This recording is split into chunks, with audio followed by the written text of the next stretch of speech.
Olá, tudo bem com vocês? Aqui é Carlos, o colecionador por hobby.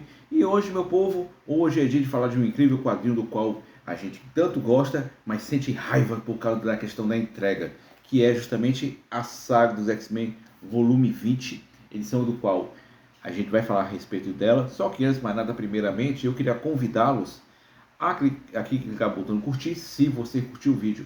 E se você for novo, olha, por favor, se inscreva, mas sempre fique à vontade. O meu muito obrigado pela sua atenção e bora nessa, gente.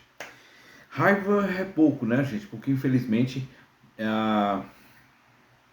essas edições eram para ter chegado já há algum tempo e simplesmente tem esses atrasos. A edição de fevereiro não chegou, né? Como vocês sabem, assim como também a edição de março. Então, quer dizer, tá tudo sempre atrasado, mas é engraçado que todo mês chega bem direitinho a mensal do Batman, a mensal do Homem-Aranha, elas chegam bonitas.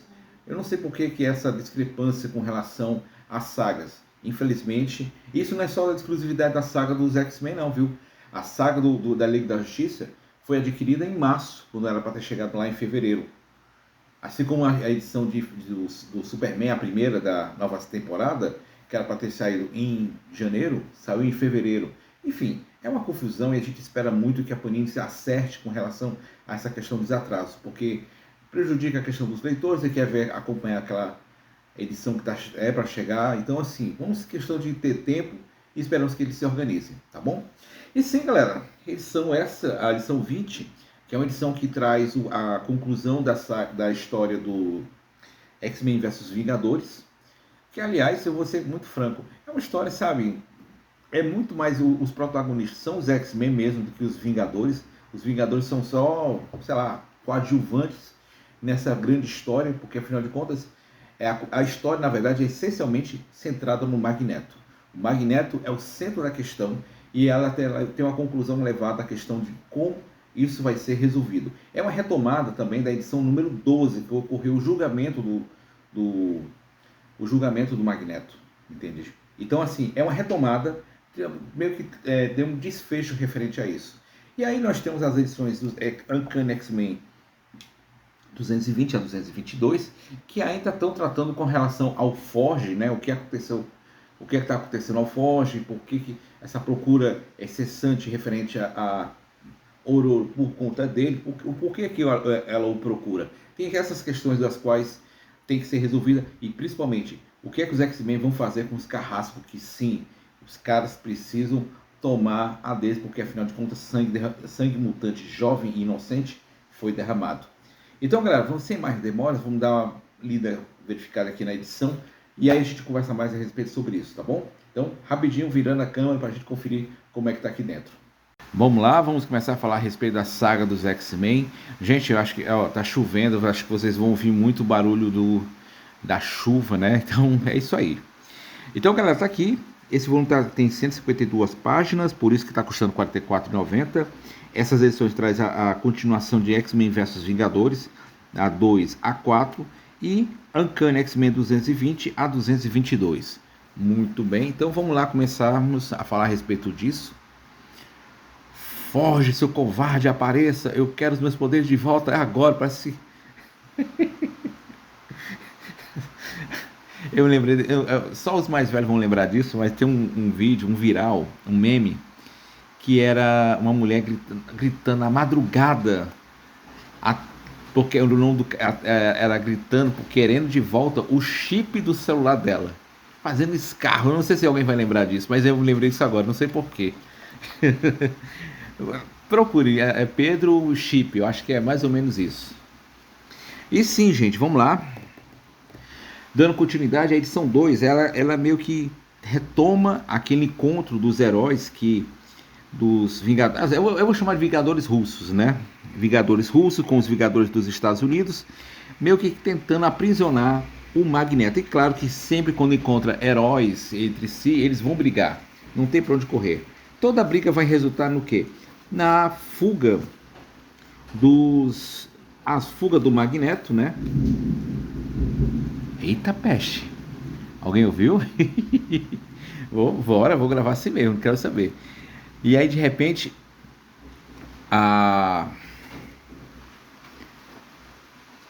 O doutor Druida, que sinceramente eu não faço a mínima ideia, cara, quem seja, mas parece que era um ex-vilão, se eu não estiver errado, ela consegue convencer a Estrela Negra a aprisionar os seus companheiros, porque ele consegue convencer pelos poderes psíquicos. Tipo assim, o cara tá dominando a mente dela. E aí o Magneto tá, em vez de fugir, ele vai volta para o asteroide M, porque ele vai atrás de certos componentes que vão compor o seu elmo, porque afinal de contas vai ser muito útil no final dessa história. E é claro que sempre vai haver esse confronto, os Vingadores vão chegar para intervir na situação, e é claro que o mestre do magnetismo vai dar um jeito de fugir com a ajuda dos seus amiguinhos mutantes. Enfim, eles conseguem escapar dessa sem saber que o Dr. Druida está assim, fazendo com que ele fique invisível perante aos outros mutantes. E meio que assim que termina a história. Já que na segunda, esse disfarce que o Dr. Druida está fazendo não vai durar por muito tempo e é claro que ele vai ser descoberto. Em breve, ele vai rodar a baiana, né? Porque afinal de contas, ele estava tentando informar a sua localização, mas foi pego pelos X-Men e é claro que ele deixou eles em Singapura. Uma coisa curiosa, cara, olha o visual da vampira. Por isso que ela parece, sinceramente, acho que a Tina Turner nos anos 80, que tinha esse cabelãozão assim, sabe? Não sei. E aí de repente começa toda a perseguição atrás do Magneto, né? Os russos querem ele, os americanos querem levar ele. Aliás, os russos querem para condenar eles ao estilo russo, né? Levar lá para Sibéria, coisa do tipo. Os americanos querem levar ele para julgamento. No final das contas, há um propósito do qual o Magneto está tentando fazer, indo para Singapura, tentando fugir dos russos e dos americanos. E é claro, com o apoio dos X-Men, ele vai conseguir obter isso. E é sempre esse embate, né, Cara, eu achei essa história meio louca, né? O russo, né, que tava perseguindo o Magneto. Eita, vai rolar um relâmpago. Aliás, um trovão. Eita. E aí o cara é um ursão, né? De repente ele tem que se transformar em ser humano. E, cara, que expressão é essa que a Jennifer vê o pobre do caba. Acho que ele fica peladão, cara. Que coisa louca. Enfim, deixa pra lá.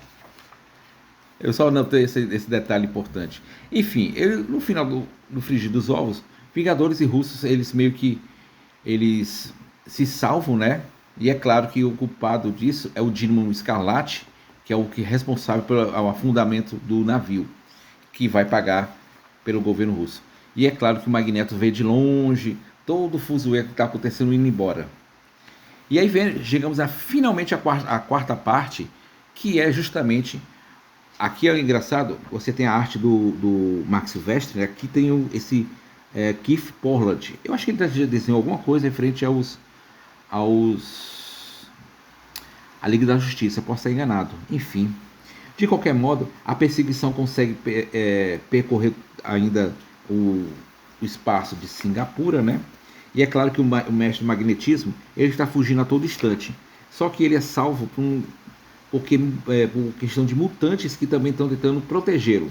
Ele não sabe muito bem por que mas a grande verdade é que esse cara chamado Luiz, ele está aqui para servir como se estivesse tentando salvar os mutantes de Singapura.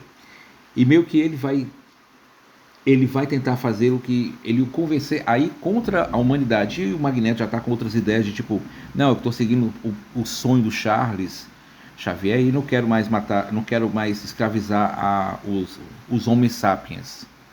E é claro que isso é tudo interrompido pelo exército, matando vários mutantes e o Magneto fica pé da vida, né, com isso.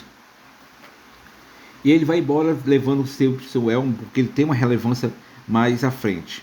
Os X-Men se deixam se prender e é claro que em determinado momento eles se salvam e vão em busca do Magneto. E aí ele resolve fazer com que... Agora, essa parte muito louca.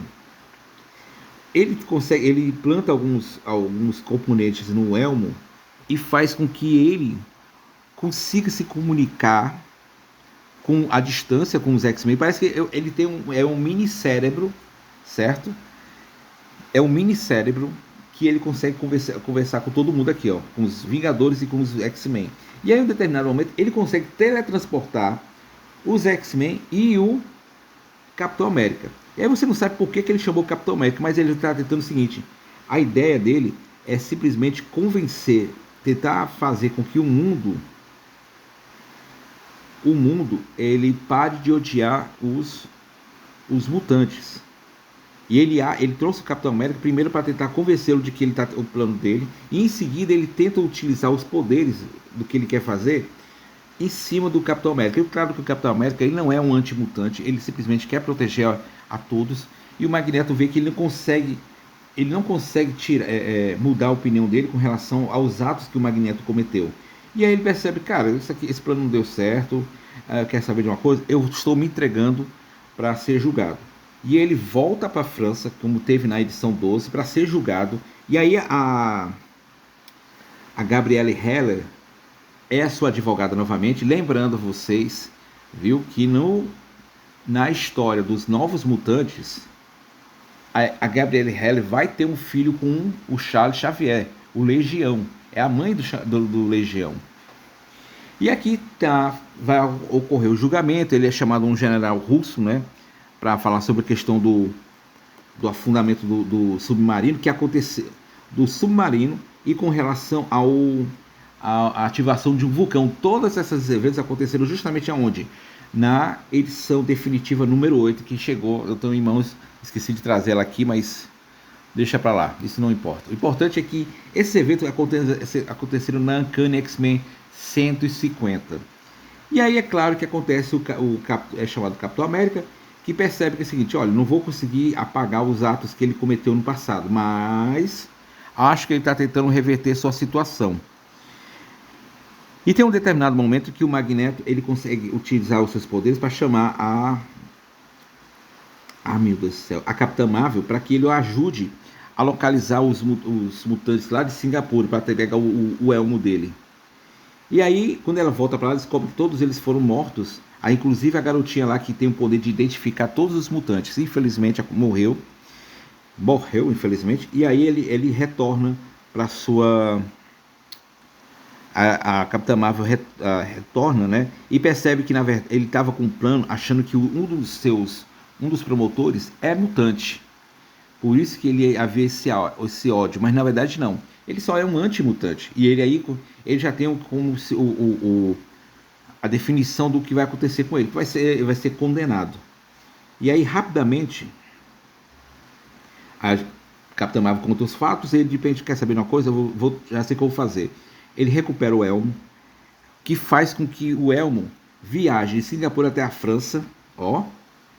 Ele vai no banheiro, né? E de repente lá ele consegue, ele vai na cabeça do promotor, do juiz, meio que para tentar convencê-lo de que ele não deve ser julgado condenado pelos seus atos. E aí é óbvio que ele se desfaz do elmo, ele volta para o julgamento, o juiz concede, olha, o que o Magneto fez foi por conta da reação do mundo que o odiava. Então, com isso, ele não pode ser julgado pelos seus atos. Então, a gente vai dar o benefício da dúvida de que ele é inocente. Uma coisa curiosa é que ele vai perceber o seguinte: isso eu tentei fazer mudar a opinião do juiz, mas eu acho que isso já estava embutido na cabeça dele. Ele, de algum jeito, ele iria ser inocentado. E aí vem o ponto principal, que é no final da história. Ele acreditava muito que se ele fosse julgado e morto, iria provocar uma reação antimutante ao redor do mundo. Só que o que aconteceu? Pela sua inocência, aconteceu essa mesma coisa que ele temia, essa reação ao mundo, ao odiar cada vez mais, e com isso ele vai ter que arcar agora com a consequência dos seus atos, de simplesmente tentar viver num mundo que ele o odeia cada vez mais. É realmente muito triste. E assim termina a edição do X-Men vs Vingadores. E aí voltamos para Uncanny X-Men 220, né? Onde ocorre a procura da Tempestade pelo Forge, porque ela também está querendo muito a volta dos seus poderes. Esse começo você não entende muito bem, que são duas águias que estão voando e de repente uma se transforma e Metallica, né, tocando Enter Sandman, não, desculpa, ela mata a outra águia e vai-se embora, né? E aí a Tempestade diz, ó, tô indo aqui atrás do Foge, pegar os poderes, mas tu fica no comando aí, viu? Porque afinal de contas eu preciso de alguém para vigiar esses caras. E aí chegando lá, ela tem toda o recordatório da sua vida com aquela edição lindíssima desenhada pelo Barry Windsor Smith. Ela vai relembrando esses fatos. E aí é claro que acontece o prédio, porque o prédio está abandonado. Isso aqui na verdade é só um holograma. O Foge na verdade está desaparecido. E o Xamã é o único que vai ajudar a Tempestade a ir atrás do Foge. E eles vão atrás em busca do seu pupilo, né? Cara, e esse xamã, ele, cara, tem tudo a ver com o que vai acontecer em breve na saga Inferno, né? E aí vemos o deslumbre do Sinistro, né? Sinistro, ou é Sinestro? Enfim, ele tá pé da vida porque a galera não matou a Madeline Pryor, né? Porque afinal de contas a gente vai descobrir lá na frente que ela na verdade é um clone da Jean Grey e que não era para ter fugido do domínio dele. E é claro que os carrascos vão atrás da Madeline Pryor para matá-los. A Crystal tá no sala de treinamento. Você começa vendo que elas estão brigando com a vampira, mas na verdade ela tá usando ela como treinamento, porque elas têm certas diferenças a serem acertadas. E é claro que tudo isso é interrompido porque ela avistou a Madeline Pryor no hospital. E cara, é muito louco porque aqui o Wolverine não entende muito bem por que aconteceu, por que a Madeline Pryor está lá, e o Wolverine conta, olha, teu irmão, aquele cachorrão, abandonou a mulher, abandonou o filho, aliás, levou o filho e largou a mulher. E outra, os carrascos tentaram matar ela. E aí a Elizabeth Braddock descobre que os carrascos estão lá para matá-la, e aí lá vai toda a briga em torno de tentar defendê-la de todo o ataque, né, dos carrascos. E cara, a edição meio que vai sempre essa coisa da briga entre eles, e a Cristal e a vampira quase morrendo, né? Mas, aliás, vampira e a Madeline Pryor, a Cristal aparece para salvar. E é claro que ela não vai deixar a sua amiga, sua anti-inimiga, né, sei lá, podemos dizer assim, morrer em vão. E aí, claro, termina Polaris aparecendo aqui sobre o domínio do Sinestro. Cara, esse momento aqui é muito massa, porque começa... Eu não sei vocês, mas a arte do Silvestre, ele lembra um pouco o Manara, assim, pelo menos como ele retrata as mulheres. Não sei vocês, mas isso foi algo que eu notei lendo essa edição.